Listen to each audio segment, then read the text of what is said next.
everyone, and welcome to another episode of Divi Nation. Divi Nation is a podcast and video show by Elegant Themes, the creators of Divi, the ultimate WordPress theme and visual page builder. Now, the goal of Divi Nation is really simple. We want to provide you with the knowledge, insights, and supportive community that you need to be successful with WordPress and Divi. I'm your host, Nathan B. Weller, and as your host, it's my job to facilitate that success by having various guests from the Divi and wider WordPress community onto the show to share their stories and experiences with you. In this episode, I'll be talking with Terry Hale, a Divi developer based out of Farmersville, Texas in the United States. Terry is one of just a handful of developers we've had on this show, and he's currently making his living under the company name and online moniker Migazorn, and I hope I'm pronouncing that correctly. He's creating custom Divi modules sold through the Superfly Marketplace at bsuperfly.com. In this episode, Terry and I talk about the value of community. We hear his WordPress and Divi story, and he also shares some Divi development tips and best practices, which are only going to become more and more relevant as that market grows, including with the release of our Divi developer version of Divi. And the Divi Marketplace, both things that we have on our plate for 2017. So without further delay, here is our conversation. Terry, welcome to Divi Nation. Hi, Nathan. How's it going? Thanks for having me, man. Yeah, it's going great. For everybody out there listening or watching, we tried this yesterday and we had some technical difficulties. So it's great to have you on the show with all of our issues worked out. And as I told you yesterday, I have been waiting to have you on the show for a while now because, you've been on my list, I'll put it that way, since we met in person at the Orange County WordCamp. You were just really passionate and plugged into the community, and everything about your interactions there seemed really genuine and excited, and I've seen you interact with the community since then as well online, and I don't know, you just seem like someone who's very plugged in, very genuine. And I think your story is going to be something that I enjoy hearing and sharing. So thanks for taking the time to come on. Oh, yeah, that's really cool, Nathan. Thank you very much. I do love the Divi community so much. It's almost like if you use Divi and you become part of the Divi community and you get on the Facebook groups, that automatically means you're just a cool person. Because, I mean, there are times in your life where you get associated with a group of people that are truly amazing. It doesn't happen every year, but this is one of those things for me where it's like everybody I know, and especially after meeting everybody at Orange County, it's just like it's your best group of friends ever. Yeah. They're all super cool, so amazingly talented. Everybody brings something a little bit different to the table. You can't help but really enjoy and be passionate about a group of people like that. Of course, I couldn't agree more. Absolutely. So one thing I like to ask people to kind of get the conversational ball rolling on the show, as you probably know, is I like to just get an idea of what a day in the life is like for you. So first of all, tell us where you operate out of, your company name, and then kind of what a day in the life is like for you working as a Divi designer developer. Yeah, sure. I'm just northeast of Dallas, Texas, in a little town called Farmersville. We're about 3,800 people. So we're still rural, but we're also still close to a major metropolitan area. So we kind of have the benefits of both. My company name is Migazorn Inc. And it's a very interesting name. I meant to have this. There was a book published in 1985, and this is a little bit of a backstory here. It was for a text adventure contest back in the 1980s when I got my first computer. And Migazorn was the name of the wizard character in my text adventure game. And so years later, when I decided on a company name, I was like, well, let me see if Migazorn is anywhere on the internet. Of course it's not. So it's unique. It's great for SEO. It makes people think twice. what was it? Migazorn? I prefer it with a long I, but Yeah. people call it Migazorn too. But that's cool. But anyway, Well, you my get points day, with me for obscure fantasy references. I love fantasy books, so yeah, spoiler. well, I'm a nerd. right, absolutely. I think that's why we get along so well, also, and a love for really expensive drinks and yeah, Oh, I even will access. never live that down. For those of you Yeah, who, that's okay, man. It was all good. Um, Typical day would involve, of course, like everybody's day, some Facebook activity. Almost every yeah, day. There are days where you just don't feel like it, or you're just so swamped you don't even look at emails, or like I'm a part of several Slack groups. But I do enjoy being on Facebook. In fact, last night I was trying to catch up and help as many people as I could with some ideas and little mini tutorials and things like that. Of course, you always got a lot of emails to go through. And if I catch something interesting in my email, I love doing research and learning new things, especially when it relates to coding. But my interests are as varied as there are different kinds of people on the planet, really. But I just love everything. I love learning, and I love teaching and helping, and that's one of the reasons that I enjoy the Divi community so much, is because I learn stuff, and when I do try to help, everyone is so receptive and Yeah. grateful, and I can see their progress, especially those that have been on for a while. You can see, this is my project now, and then 6 months later, there's another project. It's like, wow, you are doing really good, and that's yeah, exciting to me, through the whole community, just seeing everybody get together. So that's a big part of my day, is enjoying seeing everybody else's progress Oh, as wow. well. And then I guess I try to learn a little bit about design ideas. That's probably my weakest point, is coming up with design stuff, good looking design stuff. I can do it, but it takes me 3 weeks, but a good intuitive designer would do in maybe 2 days. Sure. So Yeah. I don't focus on that, but most of my time is actually coding, and I've decided that I'm going to start focusing really more on being the developer for the designers is what I'm going to start focusing on this year. So what kind of, I think you mentioned to me yesterday that you were starting to work on some JavaScript. Is that correct? Yeah, I found this really neat JavaScript library called Isotope.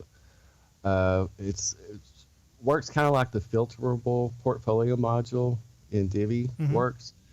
But what I'm going to do is take it and build a custom blog module that allows you to take all kinds of custom post types. Whatever's in your WordPress Divi install, it'll be filterable. It'll be really responsive. If you resize your screen, everything all moves around. Oh, wow. It's really cool looking, and things like that are really exciting to me. Yeah, that sounds awesome. Just now, me doing this kind of stuff, a friend of mine posted a little video clip of me and you talking about the new Divi at Orange County WordCamp, and I'm just standing there all moving around and gesticulating like George Jefferson, and that just reminds me, I do that. I'm not conscious of it, but my wife certainly reminds me about it all the time. You're all excited all the time. So you'll be seeing me do that a lot. But anyway, yeah, and Image Intents, the first custom module that I wrote, has been really successful.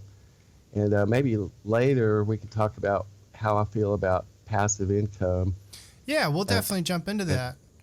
But that's the kind of thing, it's done very well, and that's the kind of thing that's my favorite thing to do with Divi now, is The development end of things. The development. And I'm really excited about when the new developers version of Divi comes out, whenever that might be. Let's get into that in a little bit, and at this point, let's take a step back and kind of get some backstory on you and your WordPress journey, your WordPress story. I always like to get that bit of context when talking to people.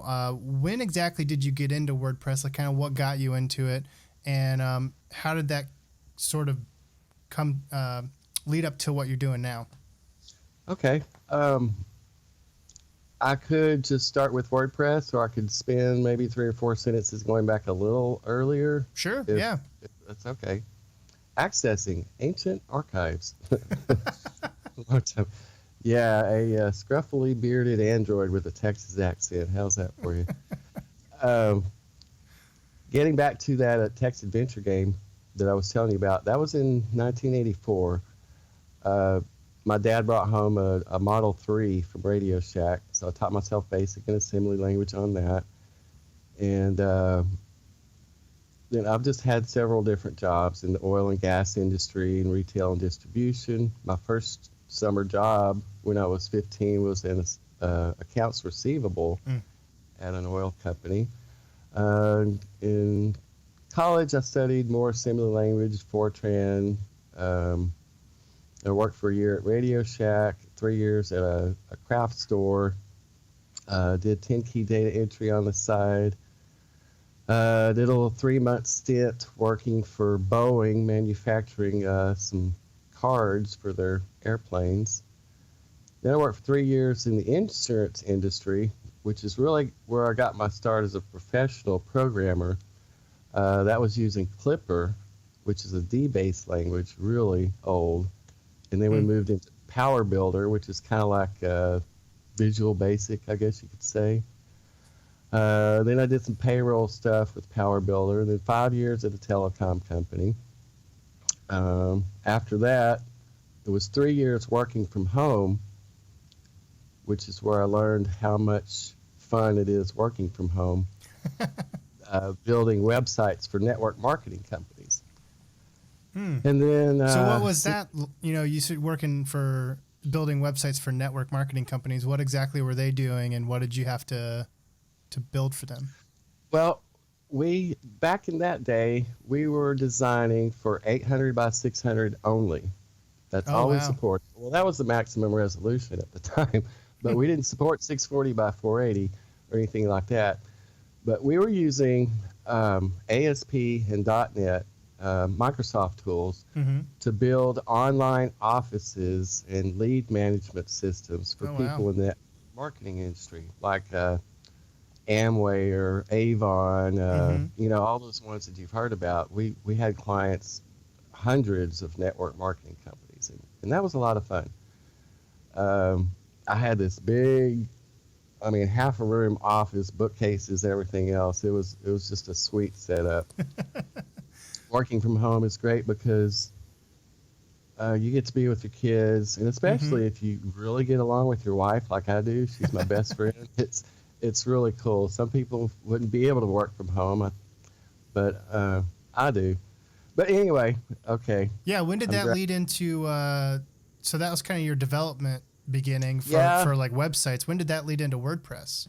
Well, there was about an 8-year break there where I went through some bad times, and then I got into electrical work and remodeling work. Well, it got to the point to where that was getting to be too physically demanding. So I got back on the computer and said, well, I'm just going to start like building websites for the remodeling company I was working for. I built them a website. It wasn't WordPress, it was Dreamweaver. And then somehow, right after that, I came across WordPress, and my first reaction was, this is like a Lego kit for beginners. Real developers aren't going to use WordPress. Somehow I got over that, and I got to really enjoy it and like it. So I started helping in the WordPress.org support forums, not as any kind of a job lead or job hunt or anything like that, but just because, getting back to what I said about liking to help people and teach people things, there was this one lady who appreciated what I was doing for her so much. She found out how to contact me via email and asked me if she could pay me to help her. That's always nice. It was, this is great. So after doing that with her a little bit, I decided maybe this could actually work. I used to do stuff like this. I can do it again. So I quit the remodeling and electrical stuff and just dove right in. which is not recommended if you don't have some sort of a nest egg or something like that, where you can take a 6-month vacation almost, unless you're just wildly successful off the bat. But it worked. And she was using some of the earlier Elegant Themes. Sure. So that's when you started working with WordPress. Yeah, I mean, like for clients and stuff. Yep. And that's when I found out about Elegant Themes. I was like, these themes are really cool. I like this stuff. I had worked with other WordPress themes, but I liked the variety that Elegant Themes had. And when I noticed Divi. And what year was that? That would have been around September of 2014. Okay, okay. That's about when it all started. Then you noticed Divi. Yeah, I noticed Divi, and I had pretty much the same reaction with Divi as I did with WordPress. This is not for real developers.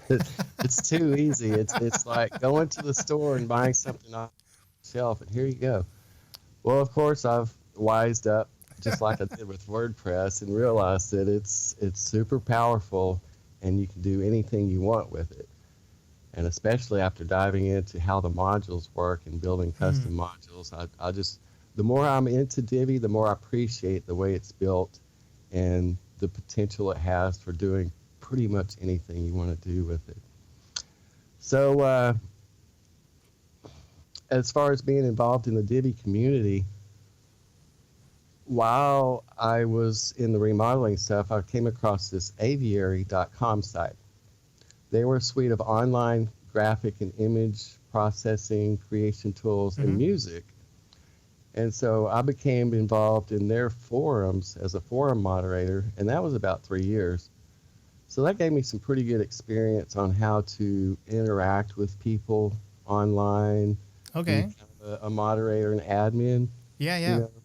So that was some great experience that led up to me being so comfortable with jumping into being admin on several of the Divi Facebook groups. So everything has just worked out together. I love where I am now at this point in my life. I love what I do, and I love the people that I'm associated with. The Divi community are some of the best friends that I've ever had in my life. That is awesome. I can tell that that's been the case for so many of the people who come on the show. And, you know, it's funny because, like, I jumped into, I mean, I was writing for the Divi blog for quite a while before I joined the company. And when I became editor on the blog, it involved really getting much more deeply involved with the community than I had previously, because before, you know, you're a freelancer and you're writing for other clients, and you gotta get an article done well, but then ultimately you gotta move on to the needs of the next client in a given week. But having the ability to dive deep into this community, you know,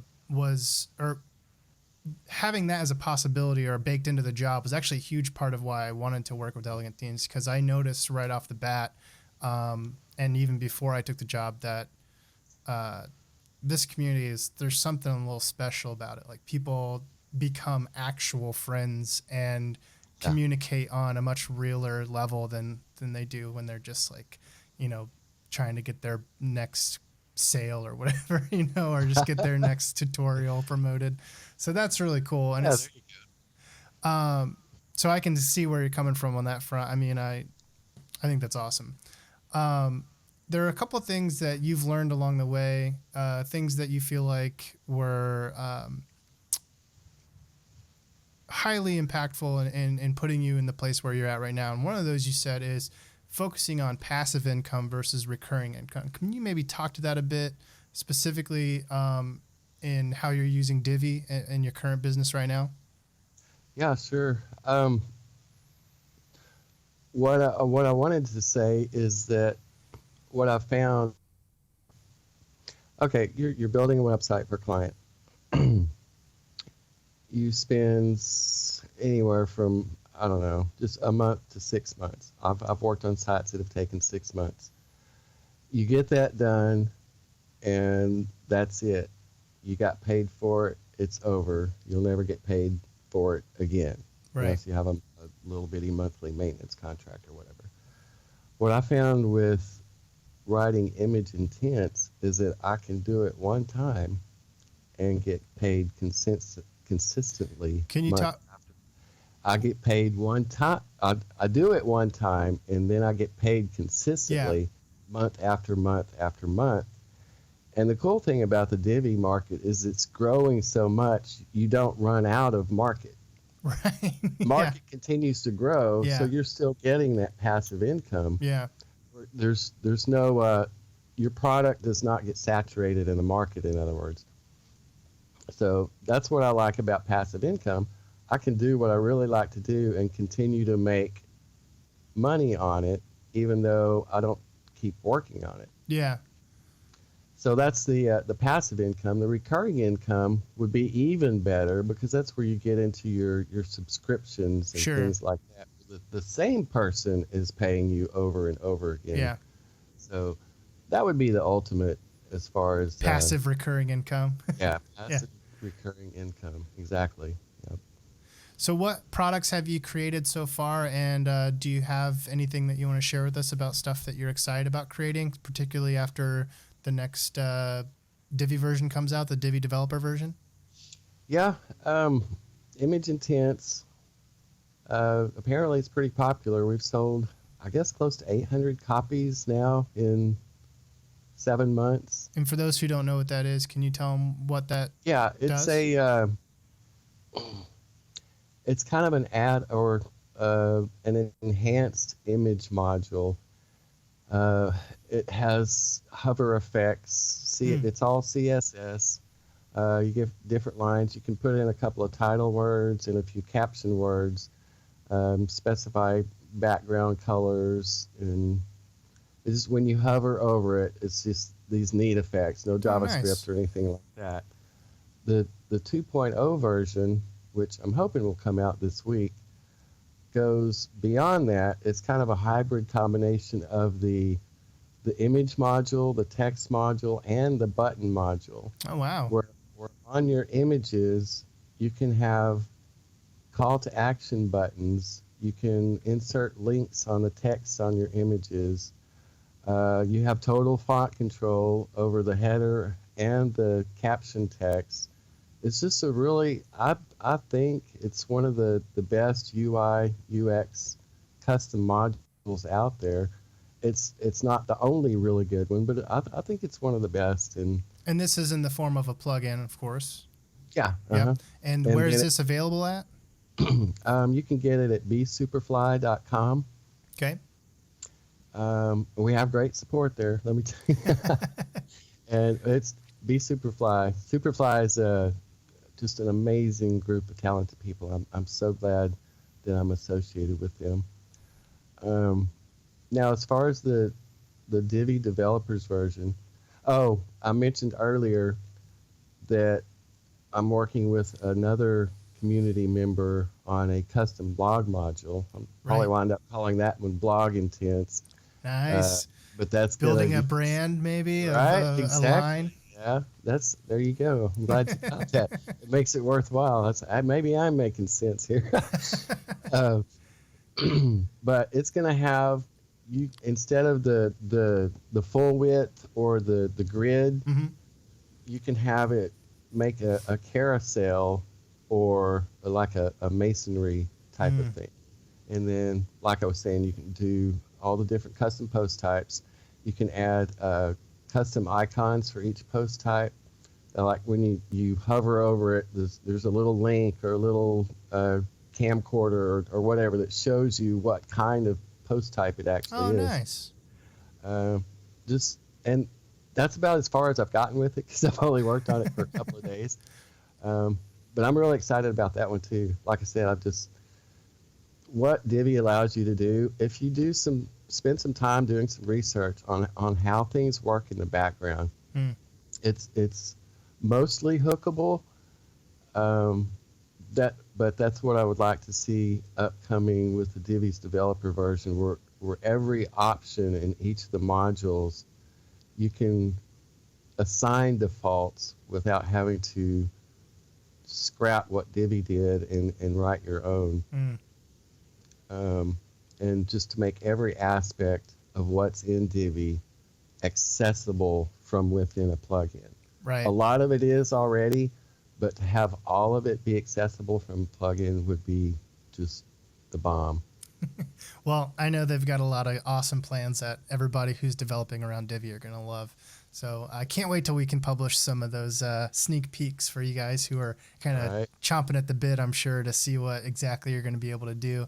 So let's talk about from a developer standpoint. I mean, you're one of the few guests on the show whose bread and butter is the development end of things and not, design and some front end stuff. You're doing, I mean, you're still, I guess you'd still be considered front end development, but you're doing plugin work. You're doing things that are development products by and large. So what are some of the lessons you've learned in creating your own development products that you're now making your living selling?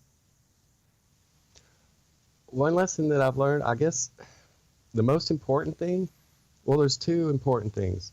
Number one, you got to make a really good product. If you make a bunch of little things and maybe the documentation isn't great or the code isn't that great or it just looks funny, you're probably not going to be successful. You need to find out what the needs of the community are. Find something that's really popular somewhere else that's not being done with Divi and do that. And I guess another thing is make sure you have a partnership with someone that has a strong marketing presence. Which if I had tried to market image and tents on my own, I don't think it would have been very successful because I don't have a website. I don't really have a brand identity within the market. So hooking up with Superfly in that regard was just, it worked out so much better than I had even hoped for. So yeah, create an awesome product. Make sure you've got plenty of tutorials and documentation for it. And if you're by yourself, hook up with somebody that's got a good marketing presence. That will be a huge help right there. And what did you do to make that connection? I mean, was it just as easy as going, hey, you have a marketplace, can I sell? Or what kind of arrangement did you have to create?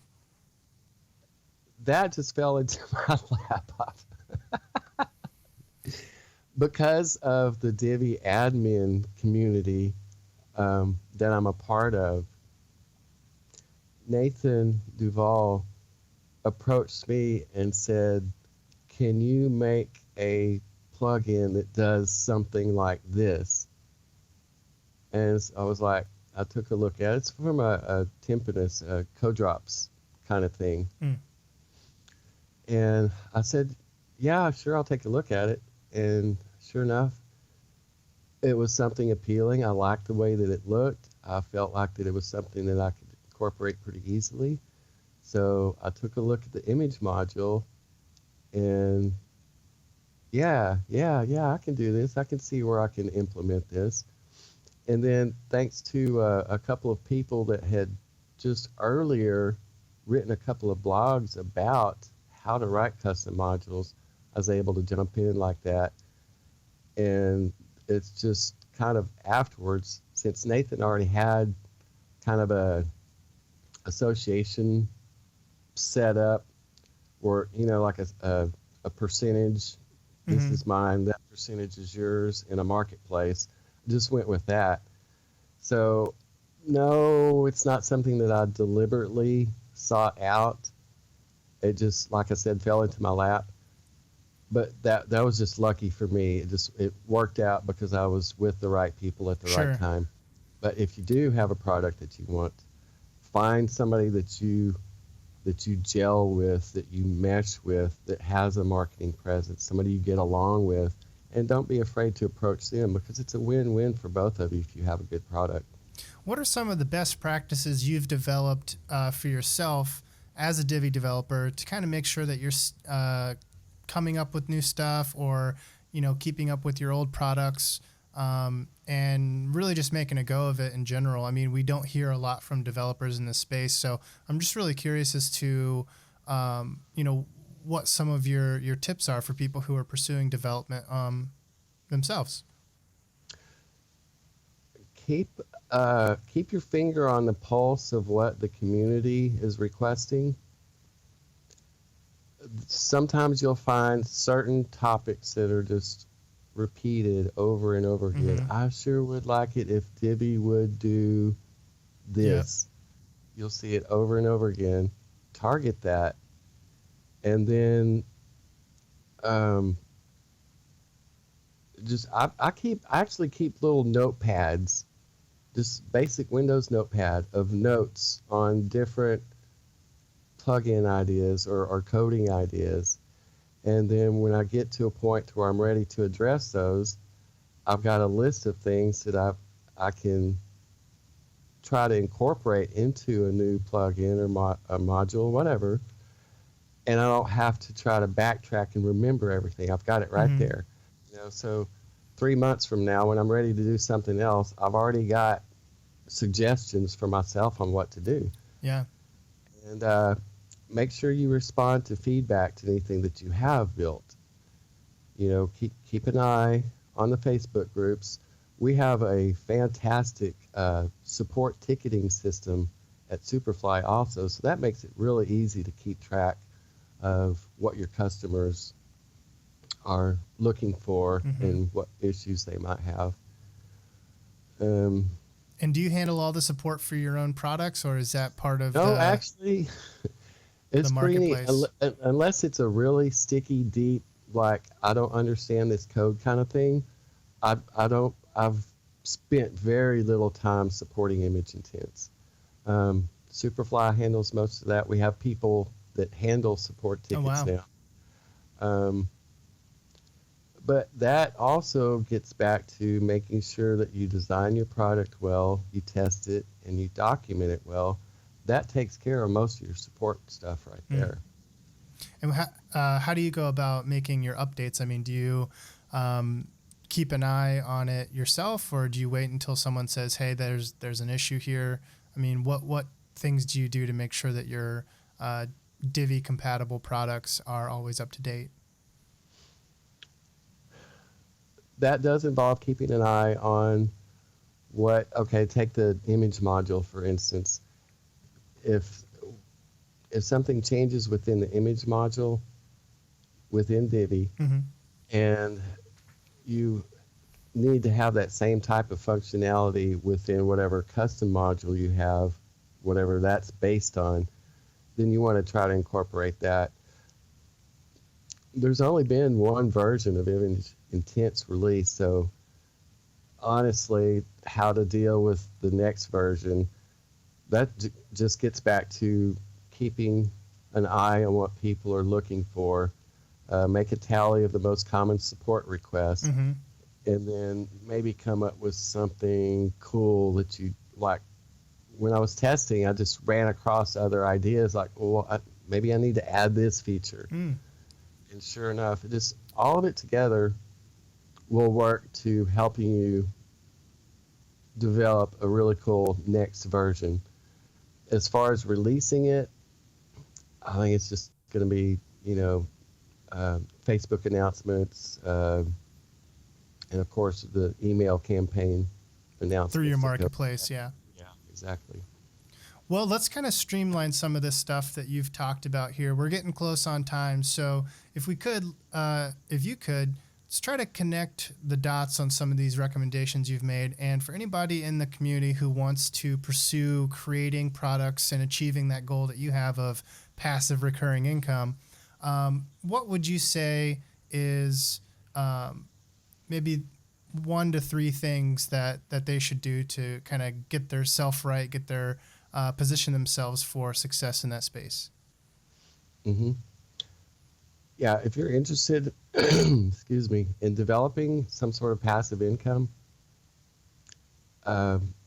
quick and easy, find a need.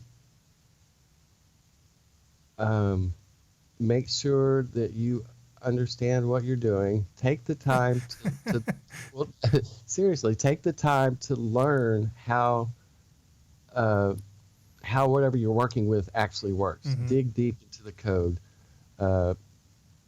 Spend some time educating yourself. Don't be an uneducated developer. I'll put it that way. find a need, be educated, find a suitable marketplace. Those are the three best things. Well, that sounds like some very practical, good advice.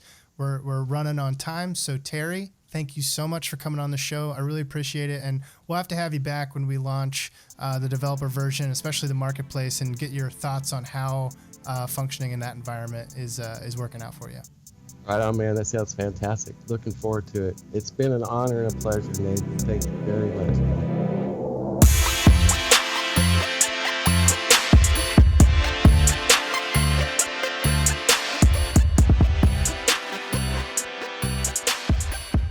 Well, that's all for this episode of Divi Nation. As always, I just want to give another big thank you to our guest, Terry Hale, for coming on the show. If you have any questions about the topics that we discussed in this episode, feel free to leave those for us in the comments section on the Elegant Themes blog. I made sure that Terry's aware the episode has gone live, and I'm sure he's going to be more than happy to drop by and answer any questions that he can. Thanks for tuning in, everyone. I look forward to seeing you around the community, and as always, be back next week with another episode of Divi Nation.